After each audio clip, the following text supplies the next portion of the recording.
What's up and welcome back to Nowstalgia Pod. We're giving you your weekly look at what's going on in pop culture. My name is Pat Sheehan. I am here with my co-host Dave Martinson. Dave, we're into May, man. It's going to be May. We're here. It is May. Kind of unbelievable to me. The year just seems to be getting faster and faster. I feel like I'm just getting older and older. Not good stuff, but the only good thing is May brought about a lot of really good things to talk about, including Vampire Weekend, the fourth episode of Game of Thrones Season 8, Long Shot, and we're going to be talking Marvel's Phase 4. What's next after Endgame? And it seems like today was the day spoilers were acceptable online. Did you see a lot of Endgame spoilers out there? I didn't. Do you mean from like press? From like the actors themselves or something? Well, the Russo brothers said that 2 weeks after, or like this Monday was the acceptable day for spoilers to be out there. So people were, I think also because the trailer came out for Spider-Man Homecoming, which had spoilers in it. So they were Spider-Man Far From Home. Right. Far From Home, yes. Yeah, that's good. Good point. I mean, I've seen the GIFs, like people like from the Chinese bootleg copy of Endgame. There's tons of scenes online already. So yeah, I feel like if you hadn't seen it by now, you couldn't have cared that much, right?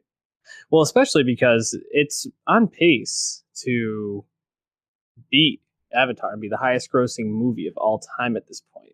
Second highest grossing already worldwide. It was the fastest movie to reach 2 billion. It did it in 11 days. And Avatar did it, which was the first fastest, in 36 days less it took Endgame. It's just a monster. Unbelievable how popular this is. Really, truly, this and Thrones, like the last two pieces of monoculture, probably for the foreseeable future, which is pretty nuts. But before we get too far into it, if you're watching this, listening to this, however you are, hit that subscribe button, especially if you're on YouTube or iTunes, and give us a rating and review. Give us some feedback. You can also hit us up on our Twitter page at NowstalgiaPod on Twitter. Dave, I want to give you the floor here because PNB Rock dropped here a very good album that you wanted to talk about today. Oh my god. Okay. So PNB Rock, we haven't talked about his music per se on the pod thus far. We mentioned him when he was an XXL freshman in 2017. And he's actually one I hadn't seen coming.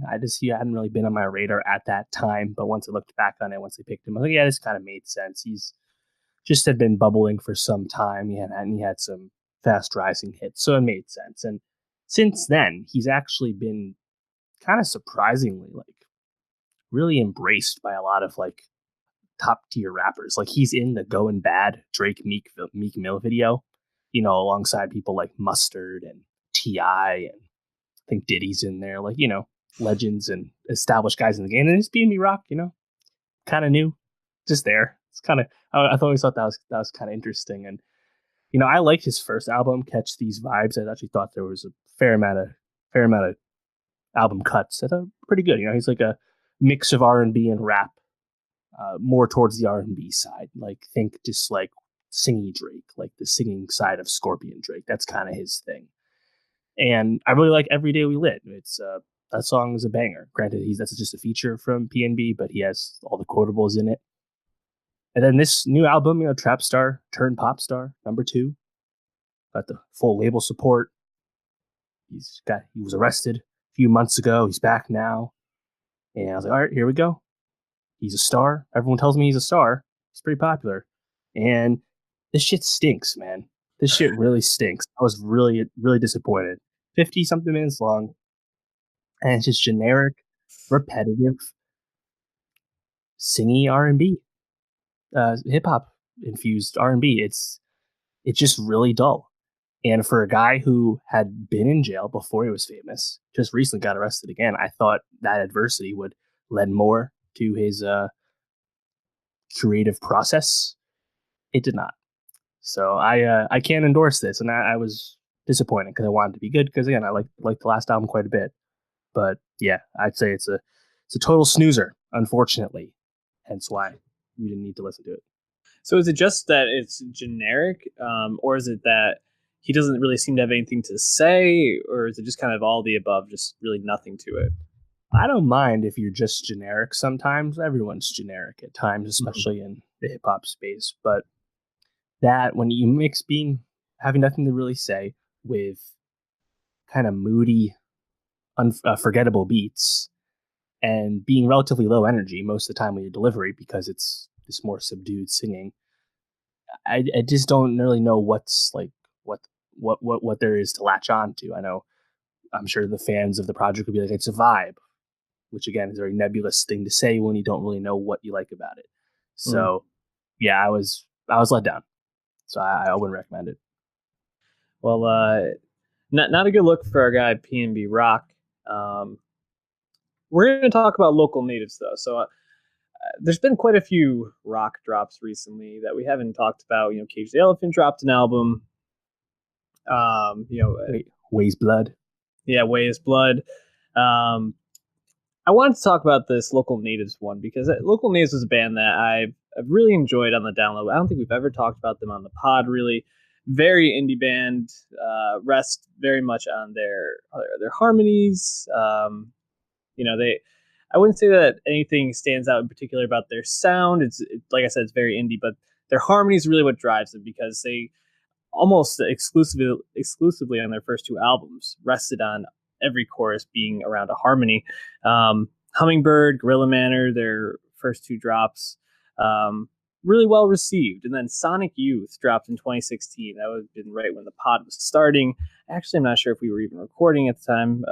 No, we were, but just kind of went under the radar. I think what was disappointing about it was this band that grew off them being so cohesive as a unit seemed to really move away from this and almost made too mainstream of an album where they were not so much resting on their harmonies and made more generic sounding songs where, you know, the lead singer, Kelsey Ayer, was really at the front, and the songs still sounded pretty good. And I actually enjoyed quite a few of them off there.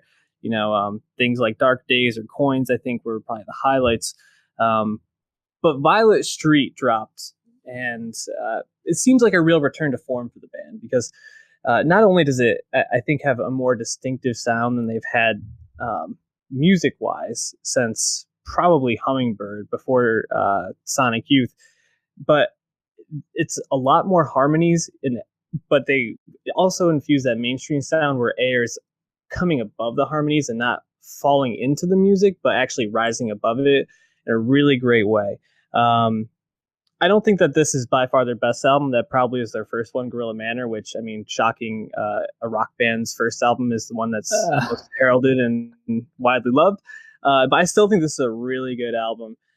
Probably the two songs I would say, if you really want to get into it, start with When Am I Gonna Lose You and Megaton Mile. Megaton Mile especially is one of my favorites. It has this like thumping bass line and this really great guitar solo near the end.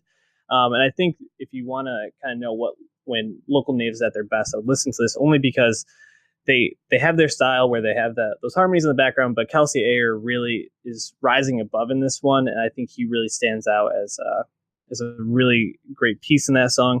And lastly, Someday Now is another song I'd recommend off the album. We already added one to our Spotify playlist, which is Nowstalgia Best of 2019. You can find that on Spotify. Hit that follow button on there.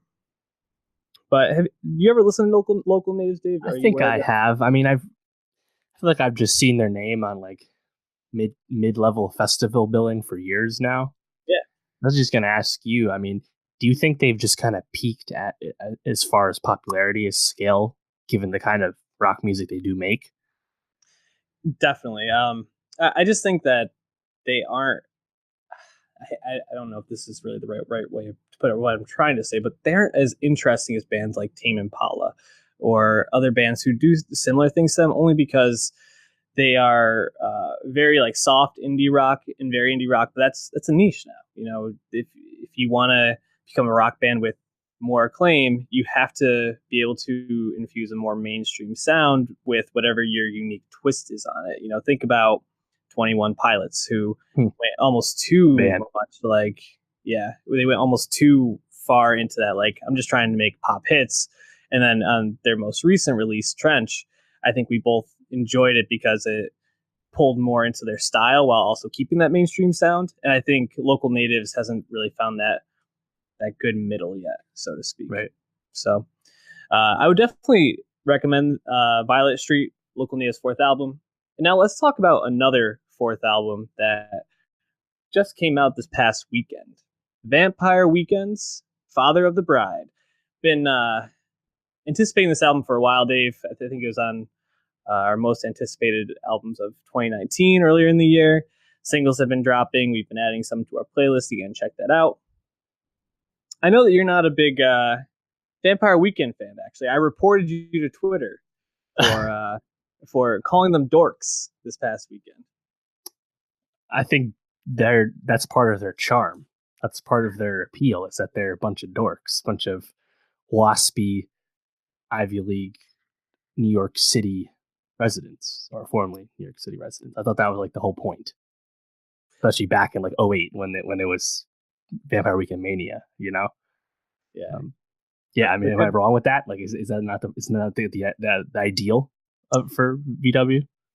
Yeah, I don't know about dorks per se. That seems a bit harsh, but I do think part of their aesthetic is that they were these like Ivy League, kind of uppity kids who were preppy kids who were capturing, I think, this like punk-ish sound while also pulling on all these other like eclectic other influences, but they didn't really feel like their like the anger that comes with punk music was earned because they were these upper middle class kids making music and talking about existential crises and kind of just making these albums about like figuring life out, finding religion and spirituality within a world that doesn't always make sense, and exploring different cultures. Like I don't think they ever felt it was earned to be angry. And I think especially on this album, they don't lean into anger at all. It's actually probably their most mainstream, to go back to Local Natives, mainstream and American influence album that they've dropped to date. And I'm wondering, did that make this an enjoyable listen for you? I like this way more than the other three. I guess Modern Vampires of the City was my favorite of the first three. But can't really take much away from it. I mean, other than like songs like A-Punk and Cousins from the first two records, I didn't really care for much of the music. It's just too soft for me ultimately. But I do appreciate the melding of genres and sounds from song to song. Like, there's a fair amount of African drum influence if you look for it on some of the other older albums. And whether you have a problem with that or not, it's there. But for Father of the Bride, which, by the way, I respect the 6-year layoff, or almost 6-year layoff between albums. That's not common for bands this big. And actually, I was thinking, before we even get in the album, is Vampire Weekend like the last like great rock band or last great like big band? Like, I was trying to think, like around that time, Tame Impala and Fleet Foxes first came out, and if we like separate like really pop influence acts like 21 Pilots and 1975, is there anyone that got this big between 2008 and now? And like, apologies to Greta Van Fleet, but like, real bands. Shots. Yeah, I mean, I'm thinking about it. What, 2008? When did the Killers drop? Way before that. Yeah, they're like Killers, Arcade Fire. They're all like early mid-aughts. Earlier. Pretty Projector, same thing. It feels like Vampire Weekend, like the last breath of like the New York / Brooklyn indie scene that was so vibrant at that time, post Strokes and stuff. Kind of interesting to think about. Yeah, in the recent biography, not biography, I'm sorry, oral history, Meet Me in the Bathroom, they were mentioned it, but they're in like the later chapters. It's kind of like the end of that era. So it probably makes sense that they were like the first like major rock band to break out like that. I guess like Florence and the Machine was probably also around that time, maybe. I don't know. I'm trying to think if there's any others. I'm excluding like bad bands like Mumford and Imagine Dragons, like besides them. Yeah, no, I think Florence would probably be the only other one I can think of at the moment. Because Paramore was also before that. So, yeah. The 6-year layoff, though, in that time, Ezra Koenig, the lead singer of Vampire Weekend, moved from New York, which uh, was kind of he moved to LA, which was kind of I think spurned by his aspirations to be more into the music scene, but also be living with his wife Rashida Jones. They have a kid together now. In that time, he's worked with a lot of pop artists, Carly Rae Jepsen, Charlie XCX. He produced and co-wrote on "Hold Up" by Beyonce, which is I don't know. He had a really interesting story in the interview where, he basically had made this song with Diplo and really wanted to put on a Vampire Weekend album. It kind of just like sat around for 2 years, and someone was like, "Hey, Beyonce really likes this song. Would you give it to her?" And he's like, "Really?" Sure. Like, and ended up hearing it and like knew right away it's supposed to be a Beyonce song, which is pretty awesome. Also, shouts to Diplo, who apparently is like a genius. Just helped marry Joe Jonas and Sophie Turner. He's always around. That's Diplo's thing. But yeah, so the thing about Vampire Weekend is, like you said, they can be a little dorky, but they're very tight band, and I think I don't know if experimental is the right way to put them, but they definitely are unique sounding. There's not really other bands that pull together these influences in such a cohesive way, and I think Father of the Bride is probably their least cohesive album. It is probably the weakest written album, which I think can be debated. Shots. Well, it's a different style, and that we talked. You mean a less good style?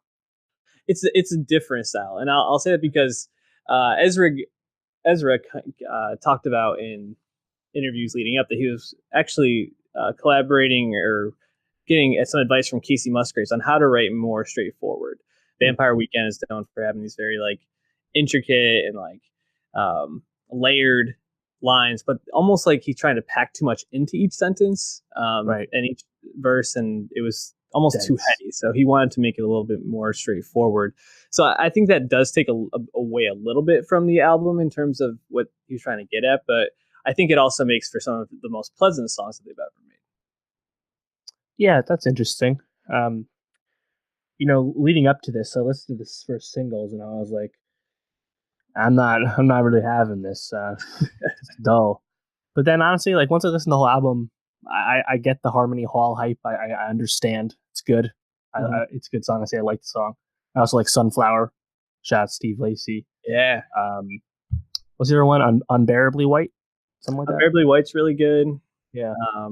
I really like This Life, which seems to be like a pretty clear Van Morrison pull. Harmony Hall, I hear a lot of like Grateful Dead, Rolling Stones influence. I also think they really tried to still infuse a lot of different sounds, like Flower Moon, very clear like Brazilian jazz, and also Steve Lacy influenced song. Sympathy was like this gothy flamenco sounding song, very like intense strumming, which I thought was really cool on it. And there's a lot to like. What did you think about Danielle Hames' presence on this album? I was just going to ask about that. She's on 3 tracks? Yeah. Well, she's featured on 3 tracks, and she's backing vocals, I think, on 3 more. Yeah. Unexpected, honestly. I'd like to hear more of the Hames sisters, just because that second album kind of came and went. In 2017, I think it was. So left a lot to be desired. And like, they're still, by all accounts, widely regarded within the music making community. So this is actually a really big look, given the nadir, not nadir, but cresting of the Haim career at this time. So yeah, I thought she was good, well used. I mean, yeah. Even though I'm not the biggest fan of what Vampire Weekend does, I would never say they're bad composers or anything. They definitely know how to pick their spots. So I think at worst, the album is just super inoffensive. You're never going to listen to any of these songs and be, oh, this song is trash, or this song makes my ears bleed. No, none of that's ever true. It's just whether you care enough about the lyrics or when it gets a little slower or softer, if you can still engage. And that's kind of where I fall out, to be expected, though. Yeah. Modern Vampires of the City was pretty close to a perfect album. It's very cohesive. Each track sounds different, but they still have all these ties that pull it together. And it's some of the best writing they've ever done. Rostam was a huge influence on that. He produced the whole thing, and I think his presence is really evident, or his absence is very evident in this. He gone.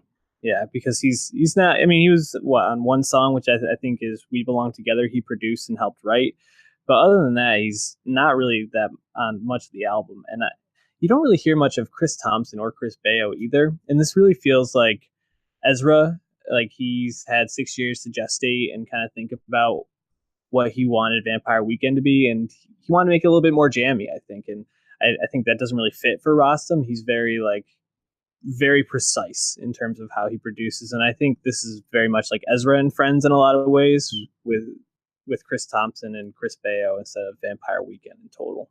Do you think this is the last Vampire Weekend record, or do you think maybe Ezra uses the Vampire Weekend name for a pseudo solo project moving forward? Do you think this Ezra creative focus continues, or do you think it just stops altogether?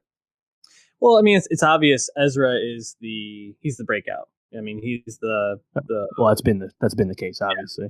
Yeah. But Rostam got a lot of love, and I think I don't see why Chris Thompson and Chris Baio wouldn't want to continue doing it unless they really feel like they're being pushed out of the creative process, which we haven't gotten any indication of that. So I don't think it'll be the last Vampire Weekend album, but I do expect there to be a sizable gap between the next one, and I would guess Ezra is probably going to do a lot more solo work, a lot more producing.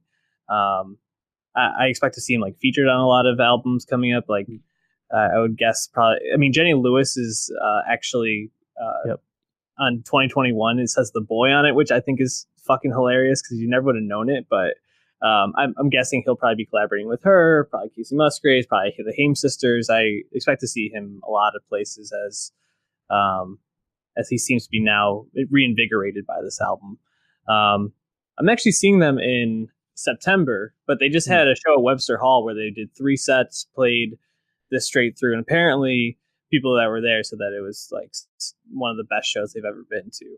So I think as a band, they're still beloved. They're still tight as ever live, and they're really fun to see live. But I just think in terms of what you expect from Vampire Weekend, this album kind of subverts a lot of that and leaves a little bit to be desired. Overall, I think this is still like top line indie music. So if you like it, you got to listen to Low Vampire.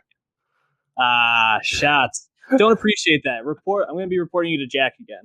You're going to get that account shut down. All right. I think that's enough music for today.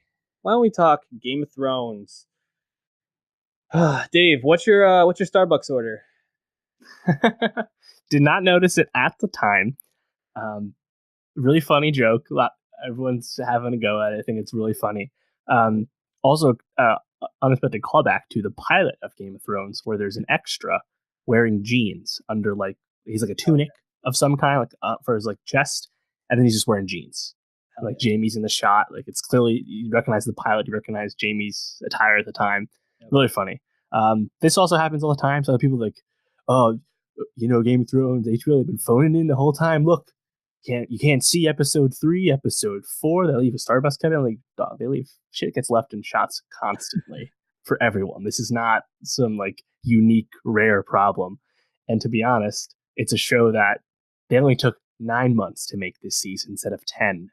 But I don't know if they look at dailies every single day when they're just getting all this bulk footage. They probably noticed it at some point and just said, well, we're going to have to leave it in because that's the best shot of Dany for that moment that we wanted. So it is what it is. But really funny in the moment. Definitely really funny. Also, apparently Dany's wig changed in the same scene, which I don't think is that big a deal either, but people were clowning it a little bit. So I mean, Emilia Clarke wears so much extra hair. Yeah. So whatever. Do we got to? Overall, what did you think of the episode, though? I've seen a lot of different takes on it.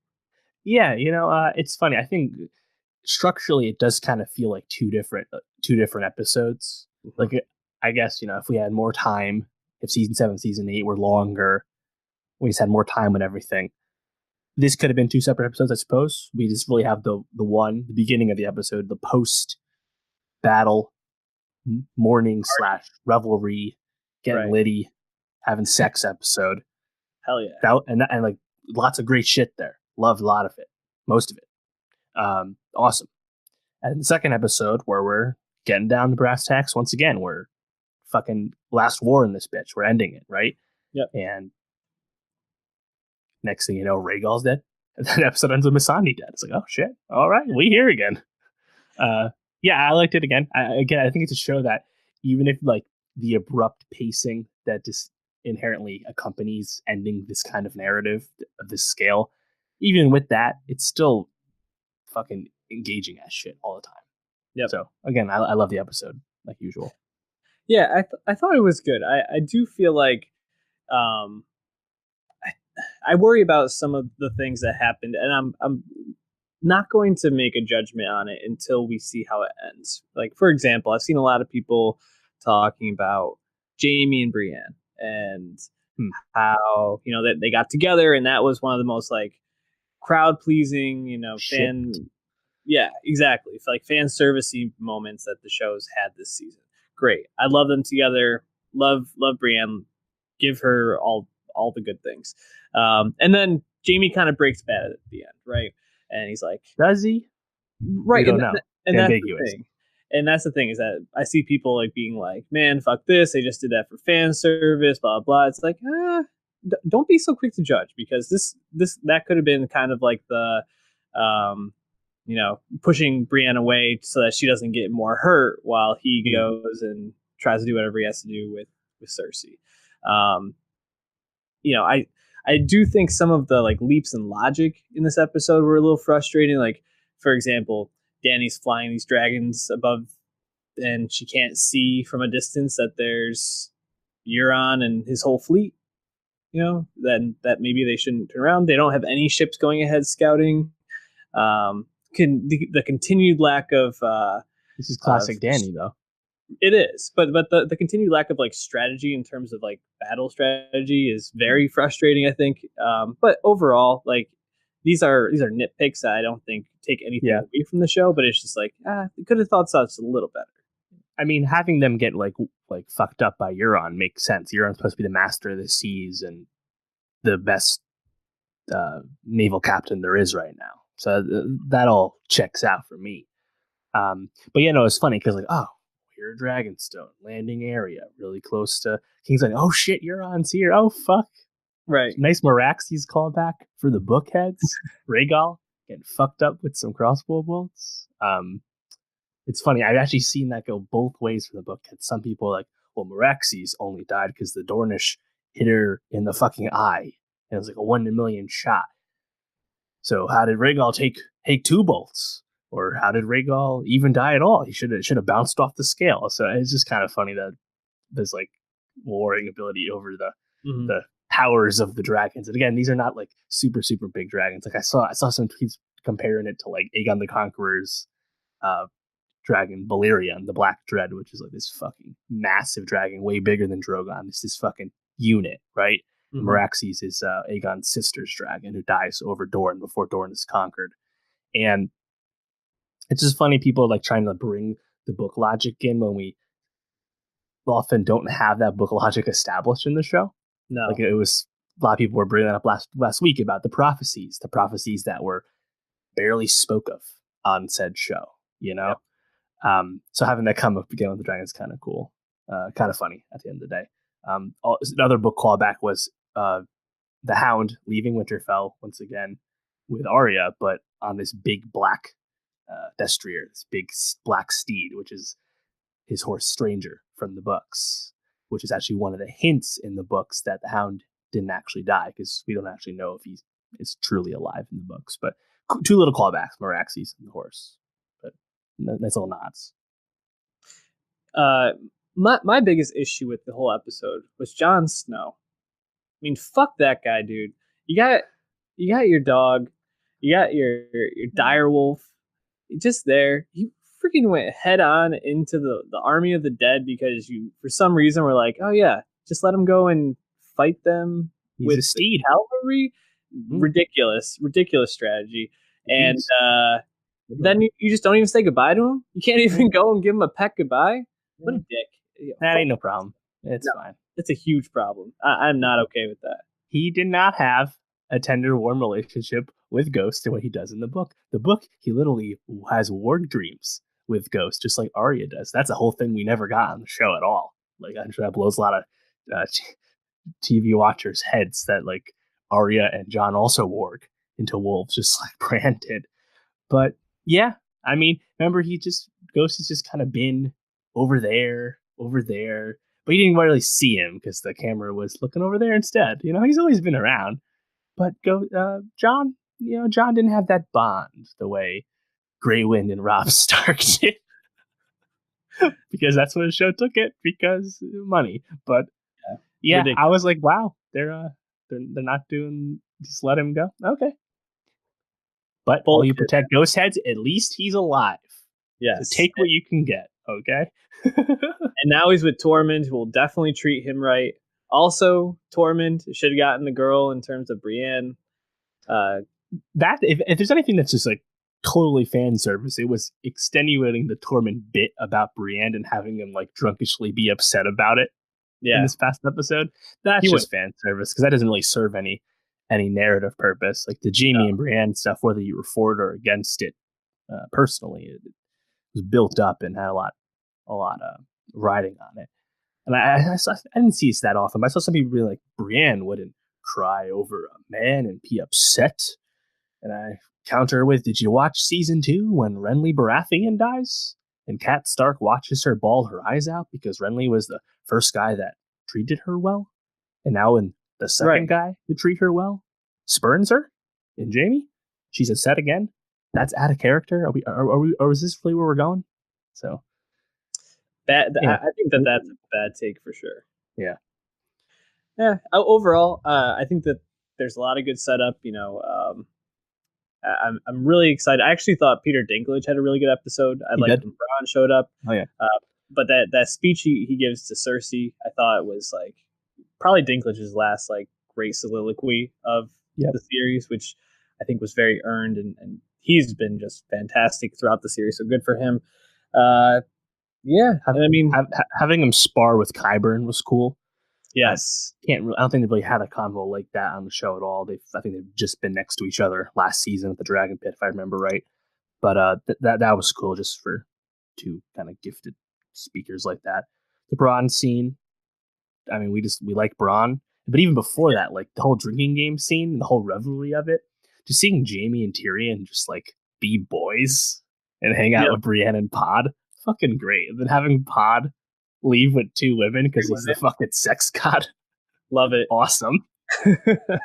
Now, I did see a lot of comments about Missandei's death. Yes. And we kind of got through this episode 2 where Missandei and Grey Worm are really the only characters of color of any consequence. And by consequence, we mean they're always around, but they're usually just kind of in the background.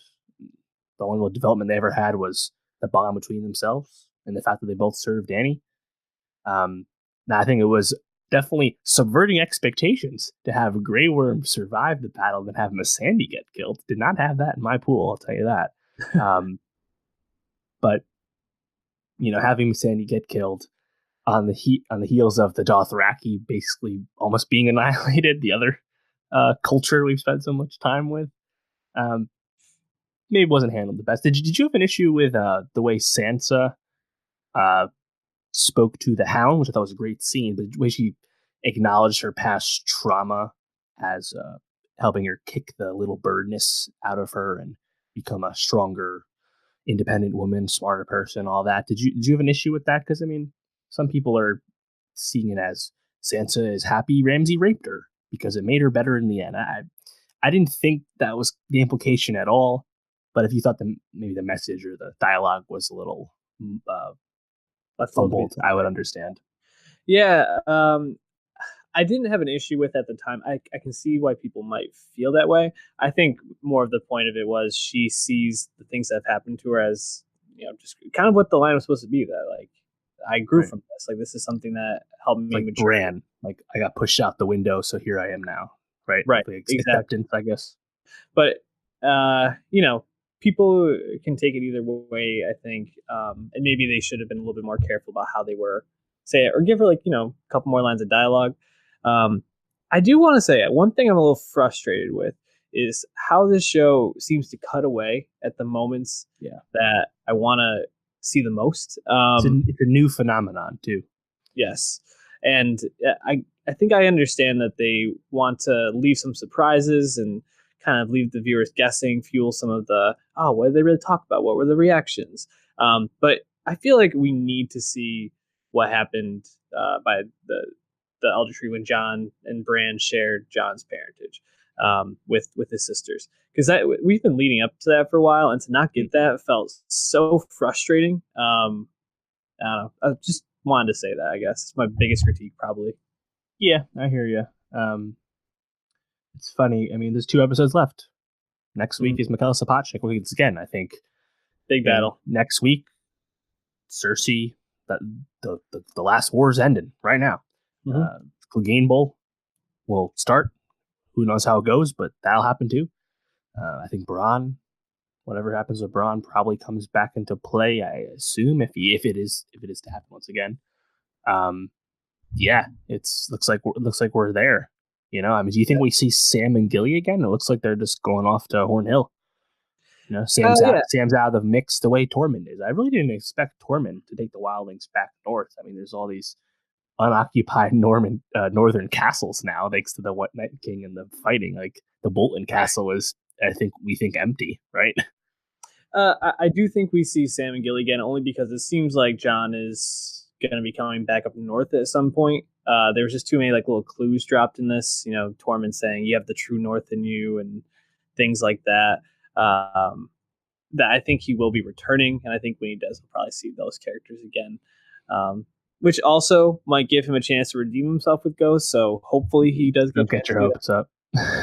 Man, that was just so disappointing. John, you're a better guy than that. Come on, bro.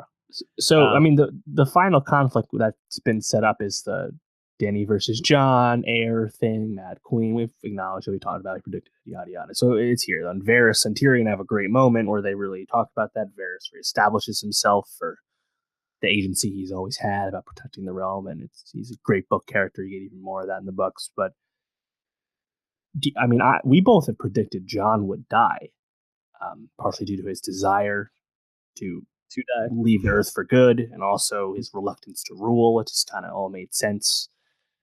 But I mean, Dany's been so positioned as like really the final antagonist now. I'm starting to hedge on my prediction, just given what we've seen. I mean, how do you feel about that? Yeah, Mad Queen is pretty much a thing. I mean, the look she has, the way that she's drives forward, even when advised that probably should take a little bit of a break, let people recoup. Power hungry, loses her 2 best friends in the world, Missandei and Jorah, back to back, pretty much like 2 days apart. Tough couple days there. Yeah, I think Jon probably will have to survive, but I think this sets up more than ever for there to be, as our friend Adam Mahalik calls it, like a United Nations type ending where Gendry is legitimate now. Yeah, where I think there's just going to be a bunch of different people who are ruling different parts, because I don't think Jon will want to have one ruler over all the kingdom. So probably get maybe Tyrion in the south if he survives. Jon up north, or Sands up north. Jon will probably, I don't know. I mean, they subtly introduced that. Oh yeah, Dorne's a thing. There's a new prince, so we know who rules there. Right. Yeah, I mean, Highgarden, and they're like, we'll promise it to Bronn. Technically, that's under the Southern rule. You could give Highgarden to Sam if he actually wanted it. I don't know if it'll be this clean way all predicted. Like Tyrion goes back to the Rock, and Sansa takes the North, and Gendry has Storm's End, and Edmure Tully comes back and has Riverrun. Like I don't know if it'll be that clean, but it would definitely seem to be what Jon would do if Jon is the leader. Well, one last thing before we wrap up. Arya really curbs Gendry and then heads out to King's Landing. Yeah, I mean, she just in character. It's very in character. But you know, the witch, Melisandre, says to her, "You're gonna close brown eyes." The phrase "blue eyes, the Night King," and green eyes. And people were saying, "Oh, Cersei. Arya's gonna be the one to get Cersei." But now, is it gonna be Dany, who also has green eyes? What's your prediction? I still think it's Jamie. You think it's Cersei? I still think it's Jamie. But if Arya does it, I wouldn't be surprised now. She's going to be there. Maybe Arya kills the Mountain after the Mountain kills the Hound. I think Arya's in the mix, clearly. She's had to back down there. She's going to do something. Whether she lives or dies, I don't know. But as far as Cersei, Danny, I don't... Nothing surprises me. It's tough to say. I'm just going to stick with Jamie.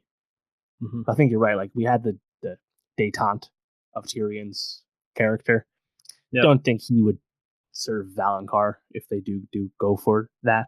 No. So I'll go with Jamie. He's headed back south. He's going to rid Cersei from his life once and for all. And if he survives, he can actually go back to Brienne for good. That's what I'm going with. That'd be a nice ending. I don't know if Game of Thrones will give it to us, but it'd be really nice. Something that, or why don't we talk about a movie that maybe didn't have a great ending because in real life didn't really have a happy ending at all. Ted Bundy Tales, extremely wicked, shockingly evil and vile. Yep. No Oxford comma. Hit Netflix, directed by Joe Berlinger, who also played a reporter in this movie. But starring Zac Efron, who was an executive producer. Lily Collins played Liz Kendall. You know, it had a couple other high-profile actors in this: Jim Parsons, John Malkovich, Haley Joel Osment. Yeah, which the first time you see him, he's like in that office, right? Yeah, office, or like their lunchroom in the office, whatever. I couldn't. I was like, is that Haley Joel Osment? And then I was actually pretty pumped when it was him. I was like, give him more work. I like him on Silicon Valley, so.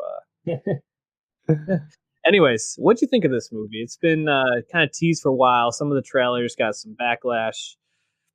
Zac Efron, Ted Bundy, good or bad? Yeah, and this came out of Sundance too, so there was a bit of a elevated profile for it as opposed to being a good film. And I liked Efron as Bundy. I think I didn't actually really know much about the Bundy story. I just know that he was a normal seeming, good looking, charming guy who happened to be a psychopath who murdered dozens of women, right? Efron was pretty convincing in that. He's a good looking dude. He really had that gaze, I think, that you can kind of see. It's like that guy, there's something not quite right with that guy. But you can understand why, you can definitely understand why women would swoon over him, obviously. But he just really carried himself in the movie. I thought was really well done to try and give off that vibe. I know some critics are probably like, you're glorifying Ted Bundy by making him likable due to the performance. I don't think he's ever made likable. He's a fucking shitty dude, obviously. It's completely nuts. But due to Efron's performance, it's at least a little bit compelling. Right. I liked him in the role. I really did. Just to speak to your point, if you do like him, I think that actually works to kind of give the experience of the women who were seduced by him and who were obviously taken by him, even though he was this extremely wicked, very evil. Just this horrible dude. But he obviously was just very charming and seemed very charismatic, and that kind of made him smart sensation. And obviously very intelligent. I thought Efron was great. I didn't think the movie was really that great. I thought it was okay. It kind of it had really high peaks and valleys for me. There were some moments I thought were just really good, and some I was just like, oh, God, just get to something else here. Yeah, I think the issue is it's framed through. I think it's based off the memoir, but it's framed through the memory and perception, perspective of Liz Kendall, his girlfriend, played by Lily Collins, and her grief accompanying, once Ted gets arrested. Ted's basically caught very quickly in the movie. It's really not about him committing the crimes. It's about him once he's on the radar of law enforcement, right? But her grief in the film is kind of boiled down to her moping around and staring at the TV and picking up the phone and stuff. Mm-hmm. And I thought Lily Collins was good. She's always been an actress that I've kind of been interested in. She's kind of had a weird career in the sense that she never really fully blew up. Tried to make it have Mortal Instruments, and that wasn't successful. And Warren Beatty had her in Song to Song a few years ago, but kind of been an interesting career for someone. I mean, she's the daughter of Phil Collins. She had an early entry, but weird project choices thus far. But I think this was a good idea, but I don't think the script just didn't help it enough to serve the character, you know? And like, you're always more interested in watching Ted, Mm-hmm. you know, whether it's him talking to his lawyers, or I thought that when he escaped from the courtroom, I thought that was invigorating. I kind of Yeah. would have liked to see him on the run a little bit more, but that's not what the movie was about. But because the movie jumped through plot points so quickly, again, the grief is just kind of we're showing the grief, and Lily Collins is doing, you know, convincingly, but I just never quite understood through the movie why she couldn't let him go. And like, yes, she explains at the end that she had some guilt about giving his name, but the fact that she kept it, I don't know. I just don't know if it totally came together, despite good performances and fun cameos. Yeah, I think you kind of hit the nail on the head. And I think it was probably the times when she was talking, or when she was kind of just like moping around her apartment, feeling sad, watching the trial, crying. Haley Joel Osment's like begging her, "Oh, please don't be sad or forget this guy." Right. When I was probably like least engaged, but like you said, everything with Ted was very intriguing. And it really just kind of made me want to go watch the documentaries about him more than it made me kind of want to explore what's going on with Liz and everything with that. Although, Right. gotta be honest, I don't really like these true crime things. Like I don't fit into that fan, which is very popular now. But just doesn't appeal to me. Yeah, I mean, the only reason I watched is because it was a dramatization. It's a feature, Right. right? I mean, we get tons of true crime shows, podcasts, documentaries. I just couldn't care. Like, true crime is not my thing. Yeah. But if you make it dramatic and try and retell the story, I'm into it. Like, I didn't care about all the OJ docs. We got so many of them, but I'll watch People versus OJ, of course. You know. Yeah. But yeah, I mean, the Ted Bundy tapes that blew up on Netflix a few weeks ago, and now they get the moment again. It's funny. I think Netflix is yet another little niche they're carving out. Is we're just doing true crime too. You know, making a murderer was really the first planted flag with this, alongside like Serial. But Yep. now it's IP in itself. You know, serial killers and all that shit. And we'll get Manson and Once Upon a Time in Hollywood soon. But yeah, as for this, I mean, I thought the movie, if it was a little shorter, maybe would have been better. But I think ultimately you just had to rework the script to try and either communicate the grief more or just go full in on Ted. You know, they kind of just focus on the plot and went right down the middle, and it just was mediocre as a result. Couldn't have said it better myself. Why don't we jump to another movie that we both saw this weekend? Also premiered. Oh no! Also, it premiered at South by Southwest. Yeah. To really strong reviews and acclaim. Long Shot. Jonathan Levine's recent romantic comedy starring Charlize Theron, Seth Rogen. 83% on Rotten Tomatoes. You know, it's funny because when I was listening to the Big Picture podcast talking about Charlize Theron's career, and they called this a romantic comedy, I kind of took a step back because I didn't really think about it that way. I really just saw this as a straight up comedy movie, but obviously the romantic elements do qualify it for that. But this was probably the most that I've laughed consistently in theaters at a movie in a really long time. Before we get too far into like spoilers with it, overall thoughts and feelings about the movie. Yeah, I think 83% Rotten Tomatoes kind of speaks for itself when you're talking about studio comedies. That's not common for critics to overwhelmingly support, you know, this kind of movie. Yeah. And as soon as I heard about the South by buzz, I went in blind. So I didn't actually know that the Long Shot title was referring to them as a couple. I thought it was referring to Charlize's character running for office. I thought that's what it was more about. Because I didn't watch the trailer. But yeah, you know, I think it's just hilarious. Great wit, great chemistry between characters. Really well paced. It moves quite briskly, but never sacrifices laughs as a result. Yeah, I loved it. I think this is. I fully endorse it. And again, I would do what I did if you can. Don't really have go into any preconceived notions. Have any jokes spoiled, anything like that, and it's a great time.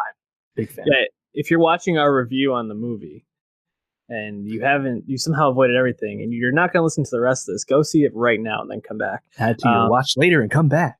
Yeah. No, you made a really good point about the pacing of this, but also the chemistry, I think, is what stood out most to me. Yeah. When I think about Seth Rogen and Charlize Theron together, I guess this is kind of like the running joke throughout the movie. No one would ever put these two people together because Charlize Theron, I don't think has ever been more beautiful than she is in this movie. Dude, that was my number one. More attractive with age. It's pretty crazy. I walked out of the theater and I said to Julianne, I said, I mean, she's like the most perfect looking person in the entire world. I think like it's unbelievable. But they really meshed together so well. And not only did they have like that romantic chemistry that you kind of need between the two leads, but I thought they really played off each other well in terms of humor. And Charlize Theron's character in this is supposed to be, not very funny, but there's really nothing that indicates that she isn't funny in this. She's just ultra serious. She's busy. Yeah, exactly. And I think the way that they set it up too, in terms of making them like childhood friends, and then they come together because he becomes a speechwriter for her, was really well done. And it also is just an excellent idea for a story because you already have these built-in like places you're going, things that you're doing that they're kind of interacting around, and the conflict is already built in terms of her role and his looks. So just really, really smart movie. Any performances other than Rogen and Theron that you wanted to shout out? Because I definitely had two. I thought O'Shea Jackson Jr. was great. Yep. My first time seeing him in this kind of comedic role, but being Rogen's friend and then kind of carrying the political message fully forward about being a black Christian Republican. Just really funny. And honestly, I really think this can really open up his career even further. He's doing quite well already, but he's certainly much bigger than Ice Cube's son. Let's put it that way. Bob Odenkirk, just amusing as a Ronald Reagan to the extreme, let's say. And then June, Diane Raphael, as Charlize is someone on her team, her inner circle. I think she's really good, just really cutting line deliveries when she's talking to Flarsky, talking to Rogen. And ultimately pays off in a great way, kind of in Act 2 when you have that hallway scene post-coitus for the whole team. So good. Great stuff. And as you mentioned, given the premise, the jet setting between locales, I didn't expect. I think that actually kind of added to the budget. I think it's like a $40 million movie, which you wouldn't have expected at first, given it's just a comedy. But the jet setting was cool. Like, obviously, the Philippines action really propels the plot, propels the romance. Mm-hmm. But even when we're in Argentina? Was it Sweden or somewhere in Scandinavia anyway? A lot of fun. The whole time. So yeah, I really liked it, and I think like Andy Serkis's bad business Rupert Murdoch dude. Yes, he's one note. Yes, we know exactly what he's going to do in the movie, and we know how it ends. Doesn't matter. The movie's fucking hilarious, and it's quite smart. Yeah, it's really smart. Couldn't recommend this enough. Also, I really liked Randall Park in this, as the boss of Flarsky, and just like you're just making bad decisions right now. You're just making bad decisions. Paul Scheer as like a guy on Fox News. Really funny. And also shout out Lil Yachty. Kind of a really funny comic. You know what? Everyone jerks off. Hell yeah. It's so good. I also probably my favorite Skarsgård also I think is pretty good. With like he's kind of given a weird role to play, but I thought he was still solid with it. He the whole or I guess like the sequence of scenes I like most is probably when they're in Argentina, because not only did it have probably my favorite joke when Seth Rogen's like, the people that killed my grandparents might actually be here. Like I just saw Adolf Hitler, but like then they have that really sweet scene where like they go into the other room and they dance together to like the same song that was playing, like they kiss each other as kids. I thought that was really effective in terms of like meshing comedy with romance really well in this. And in like for as much as unbelievable as this movie is, like a somewhat believable way. So one last thing, I liked how they kind of bring it home at the end where it's like, do you sacrifice what you stand for versus what you want to realistically accomplish, both the political message and also about personal lives. And A lot of times when comedies get sappy at the end, it can lose people because it's kind of usually very thin, especially if it's very romancy. But I thought it was quite effective. It follows up a great set piece where they both do Molly. So good Yeah. stuff. That whole scene was fucking hysterical. Just the whole thing is so good. I really can't wait to Who's rewatch. Molly? When she's like talking on the phone, she like looks up above the desk, and they're all staring at her, and she just goes back down. And is like amazing, just amazing acting by Theron. All right, time to talk about it. Talked about Endgame. Going to be probably the highest grossing movie of all time. Let's talk about what Phase 4 looks like for Marvel. I mean, technically, we still have one more movie left. Far From Home, Spider-Man, which we mentioned before. It's technically, coming out in July, the last one for Phase 3. But then we're on to Phase 4 for Marvel. And this is probably the first time we look ahead and we say, I don't really know what to expect. I mean, I think we know a couple of things. And I was thinking maybe the way to structure this is talking about three factors: the role Disney Plus plays in all of this, who's leaving, and who's being added in. And I think from there we can kind of talk about how things are going to be changing and how things are going to be shaping up down the road. So, right, Disney Plus is going to be dropping this November? November 12th, I believe. November 12th. I don't know if any of the Marvel shows are day and date. I believe that's a no as of now, but yeah, we know of at least 4 of them already. So Disney Plus on the way. And we know what? Hawkeye, there's the WandaVision, there's Captain America, Falcon and the Winter Soldier, right? And the Hawkeye, unnamed Hawkeye, Kate Bishop show. So we got some pretty big properties on there, or at least superheroes that are known in this universe. And I think that probably signals that Disney Plus is going to be a pretty major factor in terms of understanding these movies going forward. And I think that means that there's probably going to be some crossover between these characters on TV and how they are in the movies. I don't think it's going to be major. I think you'll probably still be able to enjoy the movies if you don't get Disney Plus. But I think if you're really invested in this, you're going to have to get both. So I think that's going to play a bit of a factor. I think ultimately what these Disney Plus shows say to me is kind of what we were foreseeing if you look at the slate, which we'll get into. I don't think there's a team up movie coming soon and a new Avengers, whatever they call it, right? Thus, when would we see the characters that we know will not have solo movies? War Machine, Vision, Scarlet Witch, Falcon, Bucky, Hawkeye. List goes on. I guess we could even technically throw Hulk in this mix because due to the Universal movie rights issues, we're not getting a Hulk solo movie if they wanted to make one.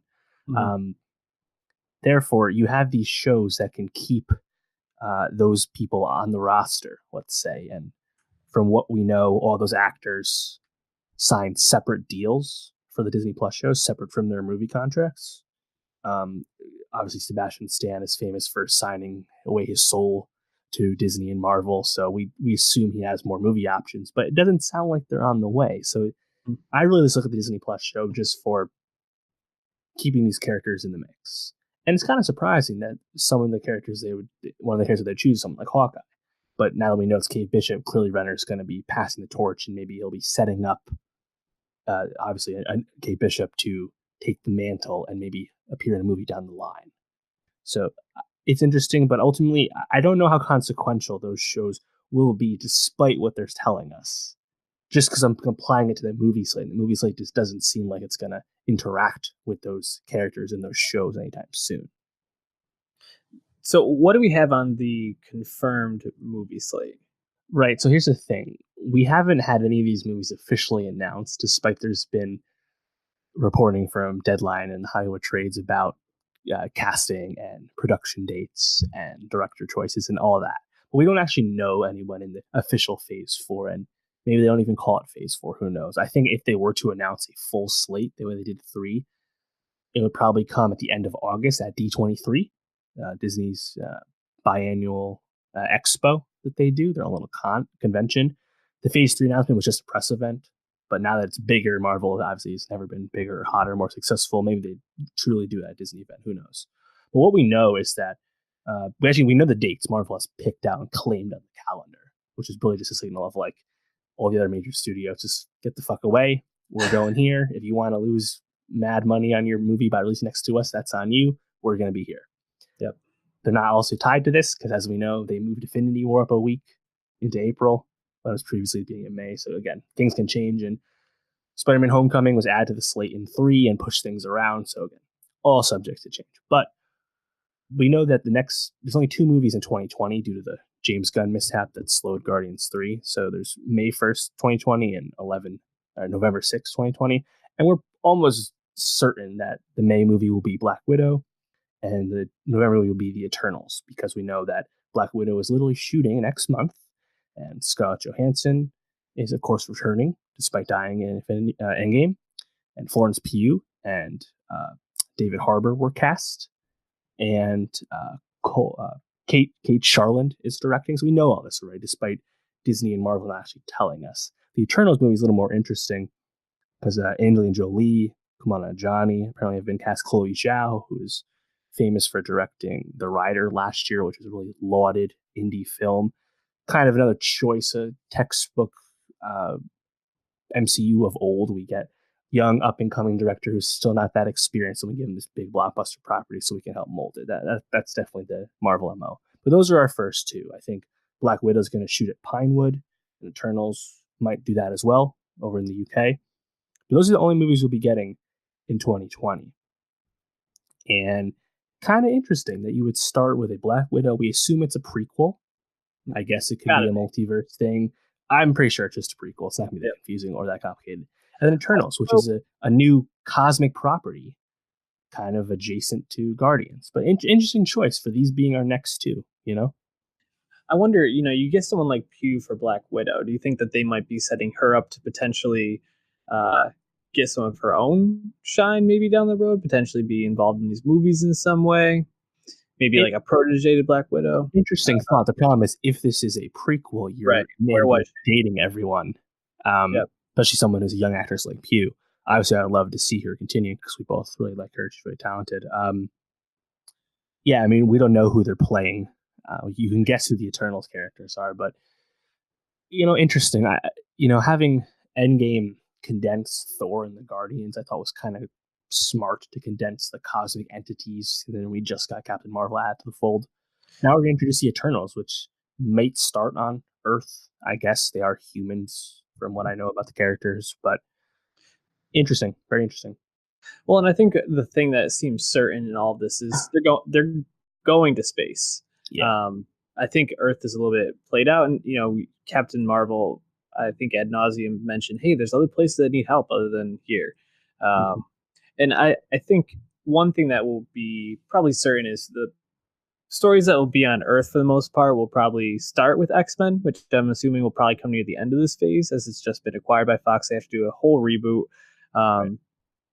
But I mean, Spider-Man will be here, but Spider-Man also, say in the trailer, mentioned the multiverse.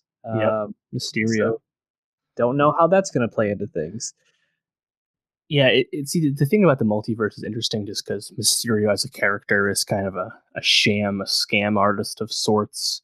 I see a lot of people running with the multiverse stuff, given that Endgame really explicitly introduced time travel and alternate timelines and timeline shards or whatever they fucking called it. And now you can legitimately talk yourself into a lot of stuff because there's at least, grains of truth planted in Endgame and I guess this trailer. But I don't know if they're just going to take it that extreme. I really feel like they're going to take their pedal off the gas. And you kind of see that with starting the slate with a prequel about a character who just died versus having it be a different timeline, which we're pretty certain it's not going to be the case. Then again, if you look at the rest of the slate, and I'm just going with the dates they have and off the casting. I mean, I think February 2021, the next one they have, I'm pretty sure that's Black Panther 2. They don't have any dates when they go into production. We do know Coogler signed back on. We do know Chadwick Boseman has one last option. So that would make a ton of sense. given that the last one came out February 2017. It's or 2018. It's a 3-year layoff. I think that's a good gap. So I would pick that for February. The problem is the May movie would be Shang-Chi, which is the brand new one, the Asian mixed martial arts artist. Apparently they're going to shoot that in Australia. Apparently they've been fast tracking that. So maybe they do Shang-Chi in February. Recently they've used the early part of the year to introduce new solo films with Captain Marvel and Black Panther. So I guess that wouldn't be surprising. And then having Black Panther be your May movie, your hard hitter, given that we have the monumental success of the first movie. Right. Wouldn't be surprised if that was the case. And then November 2021 could be Doctor Strange 2, given Doctor Strange 1 came out in the fall and Scott Derrickson has already signed on. We know Benedict Cumberbatch also has one more option, and apparently it's rumored to shoot early 2020. That would sync up with logistics and all that. Where they take that, given that he does have a cosmic element to his character, who knows? Technically, Chiwetel Ejiofor as Mordo is still out there as a new antagonist. So, but I mean, that takes us through the next 2 years of Marvel movies, and we're getting 2 obvious sequels in Black Panther 2, Doctor Strange 2, and then a cosmic franchise and another Earthbound character in Shang-Chi. And then I realize there's a lot of projecting for 2022, but Captain Marvel 2, Guardians of the Galaxy 3, and the next Spider-Man that we know Sony will fast track. After that, it's just a lot of guessing. Again, like I don't think we get a team up movie in 2022, so there's just a lot of time. I know a lot of people are thinking like, who's the next Thanos? What's the name of this next saga? What are we doing? And I guess it really depends how quickly Feige and crew want to introduce a new big bad and whether they want that big bad to be coming from the new Fox characters. Doctor Doom is a very exciting introduction. So would be Galactus, having that done right. Maybe even someone like Kang, or dare I say Magneto. I think the multiverse, given that they've explicitly acknowledged it's probably the way they introduce Fantastic Four and Silver Surfer and X-Men and all that. Yep. Just seems like it's an easy, clean way to do it. Yep. But I just don't know how quick that's going to be. I don't feel like it's that close.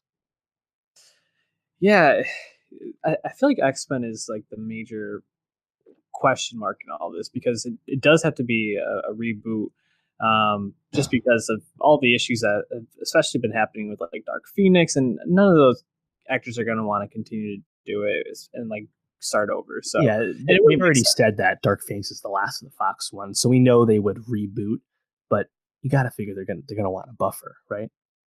Definitely. So how soon those get introduced is a big question. An interesting thing, you talked before about Hawkeye passing down to Kate Bishop, and Ant-Man 3. We don't really have another Ant-Man on the docket, but I would be interested to see if they would go maybe like a Young Avengers route with some of these characters. I think it would make a lot of sense, especially if the Hawkeye TV show does well, to kind of incorporate maybe right. Ant-Man's daughter takes over, which happens in the comic books. Yeah, Spider-Man would be involved, you assume. Definitely. And especially with so much talent coming up, and you can really fill that out with some really good young female actresses. And I don't know, they also seem to lean into that even at the end of, and not necessarily the young part, but the female team up in the battle in Endgame. So I can see them doing something like that. Yeah, you wonder if they try and reintroduce Iron Man via Kamala. I forget her name, not Kamala Khan. The female Iron Man that they have in the comics. I'm forgetting it. Yeah, a lot of options. It's just new Avengers, young Avengers seems like a better bet than just a brand new team. Just because, I don't know, like Black Panther through 2 Avengers movies hasn't really felt like a Avenger. He's just part of the friend group that helps out, Right. And Captain, there's talk that like Tessa Thompson wants Valkyrie to be in Captain Marvel 2. Sounds great. But I mean, like, who is your core Avengers team? Because as I said before, I do not see these old legacy characters that have been side characters the whole time suddenly leading the team. No. And Spider-Man is the only one with a true precedent as an Avenger. Because I just don't think they're going to take Black Panther out of Wakanda like that. Yeah, when you think about like who's left, people were talking about, it seems Spider-Man, Black Panther, Captain Marvel, Doctor Strange. But Strange, I mean, Cumberbatch only has one more. Like you said, he might sign on for more, Mhm. possibly. But he's Like also Thor did. yeah, he's also a world-class actor. Yep. So I can see him not doing it. There's no guarantee there. So really, it comes, and they seem to be, even in this Spider-Man Far From Home. We haven't seen it, but the trailers all indicate that they're kind of setting him up to be like the next Stark in a way of this whole Right. thing. So Holland seems locked in. I Yeah. think Brie Larson is a sure thing to be probably part of it moving forward, because she has to be the leader of that space element, so to speak. Right. Go ahead. Yeah. In trying to replace Stark, I keep finding myself with Reed Richards, Mr. Fantastic from Fantastic Four. Hmm. And I actually think introducing Fantastic Four could happen sooner than X-Men. X-Men, there's a lot going on with X-Men. I love the X-Men. There's a lot there. And unless you have Dr. Xavier and Magneto, two massively powerful and important characters, they're not going to rush into that, let alone people like Jean Grey or Logan or anything like that, right? Fantastic Yeah. Four, Earthbound people from another multiverse, they come in. It's very easy to see how they could try and set that up. And if they were to change their slate around, and again, the slate I mentioned, it's only 3 years and it's only a handful of movies. A lot of them are sequels we were guaranteed from the start. So it's not like we're really moving that much forward. Again, a Shang-Chi Origin and an Eternals movie, we're not getting that far with these. So Mm. when do we get Fantastic Four X-Men? That's really the question. And maybe they take even longer and we have Adam Warlock come in Guardians Galaxy 3. He was teased in the two post-credit scene. Be I don't know, interesting. but ultimately my takeaway is that we're far out from a team-up movie, and I think we're far out from any kind of existential universe-binding threat the way Thanos existed. I don't think they're going to set that up right away, unless it's going to come together much faster. But do you think that we're going to have someone on the level of Thanos? Not even level, but like say it's Kang. We're going to see Kang get killed by Spidey, Black Panther, Doctor Strange, Captain Marvel. The Guardians, I don't know. It was just seemed like you've been rushing it. So I think we're in for a long break from that, and I think we're going to be in a bit of a swoon for Marvel. Obviously, all these movies are going to be very successful. Even Ant-Man makes a lot of money despite being at the low end of the spectrum, and whether we get Ant-Man 3 or not, who's to say? But I think it's going to feel less like a congruent universe than it has the past 2-3 years. I think it's pretty safe unless they really tip everything on their head and do the multiverse shit right away. But I don't see that happening. No, I agree with you, and I think that is probably a good way to wrap this up. Is that don't be expecting to be seeing too much team up from Marvel, but this is more of a reset, which is a good thing. I think taking the foot off the gas is okay for right now. Anyways, we got to wrap up there. What do we got next week? What will we be talking about? Yeah, next week we have Veep season 7, the final season of Veep series review, we'll say, Crazy. as well as Detective Pikachu, the movie I expect to dethrone Endgame at the domestic box office this week. Reviews are very strong. Box office tracking is as well. So look out for that box office battle. Also, Under the Silver Lake has been on demand now. It was only in theaters for 1 week. We didn't see it. It wasn't by us. But now we're going to watch it because you can just rent it now. I've been interested in that movie, so I'll talk about that. Easy's on Netflix, the third and final season from Joe Swanberg. Don't know if I'll get to that right away, but keep that on your radar. It's always been good. And also, Ari Lennox is dropping an album. She is her debut album. She's signed to J. Cole, signed to Dreamville, and she's pretty popular. But it's her first big project, so I'm interested to see exactly how that goes. Nice. And Chernobyl technically premieres tonight. We'll be talking about that when it ends, if we talk about it. So a lot of stuff to stay up with. If you want to be getting all of our videos, podcasts right on demand, hit that subscribe button. Go to iTunes, give us that 5-star rating and review, and share us with your friends. Interact with us on Twitter at NowstalgiaPod, and we'll see you next week.